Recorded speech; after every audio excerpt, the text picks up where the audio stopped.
सासू माँ, क्या हुआ कोमल, तबीयत तो ठीक है ना? आज सुबह से ही सो रही हो। अरे तुम्हें तो बहुत तेज बुखार है। कोमल, माँ जी मेरा सिर दर्द से फटा जा रहा है, बड़ी घबराहट भी हो रही है। सासू माँ, प्रीति बहू जल्दी आओ, देखो कोमल बहू बुखार से तप रही है और इसने किसी को कुछ बताया भी नहीं। सूरज भी शहर से बाहर गया हुआ है। प्रीति, कोमल दीदी आपने मुझे बताया क्यों नहीं? घबराओ नहीं, मैं अभी मोहित को फोन करती हूँ, वो ऑफिस नहीं पहुँचे होंगे, रास्ते में ही होंगे। प्रीति, हेलो मोहित, आप तुरंत घर आ जाओ, दीदी की तबीयत ठीक नहीं है, वो बुखार से तप रही हैं, मुझे तो बहुत घबराहट हो रही है। मोहित, प्रीति का पति, घबराओ नहीं प्रीति, मैं अभी आता हूँ, चिंता मत करो। प्रीति दीदी दीदी करके रोना शुरू कर देती है। इतनी देर में मोहित घर आ जाता है। वो लोग कोमल को लेकर अस्पताल पहुंचते हैं। कोमल का बुखार सिर पर चढ़ गया था।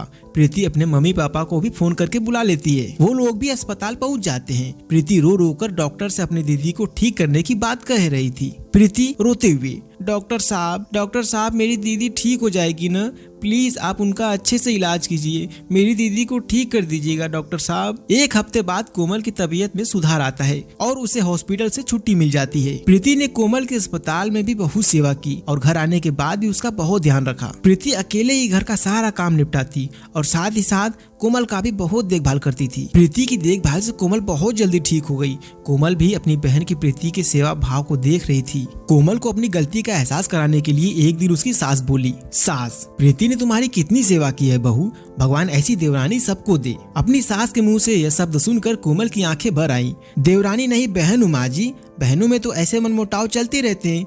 जब हम छोटे थे तब भी तो हम झगड़ा ही करते रहते थे, तब क्या हमारा रिश्ता खत्म हो गया? प्रीति और कोमल दीदी, अगर आपको लगता है कि थोड़ी बहुत लड़ाई झगड़े से हमारा रिश्ता खत्म हो जाएगा तो आप गलत हैं। मैं आज भी आपकी बहन हूँ, मैं कल भी आपकी बहन थी और आगे भी आपकी बहन ही रहूंगी। देवरानी मुझे कभी मत समझना और ना ही कभी बोलना। कोमल, प्रीति मेरी प्यारी बहन। प्रीति और कोमल एक दूसरे के गले लग जाती हैं। सास की आंखें भी खुशी के आंसुओं से भर जाती हैं। अब दो देवरानी जेठानी नहीं बल्कि दो बहनों का मिलन हुआ था। दोस्तों, अगर ये कहानी आपको पसंद आई हो तो इस वीडियो को लाइक जरूर कर देना और ऐसे ही वीडियो देखने के लिए हमारे चैनल को सब्सक्राइब करके बेल आइकन का बटन ऑन जरूर कर लेना।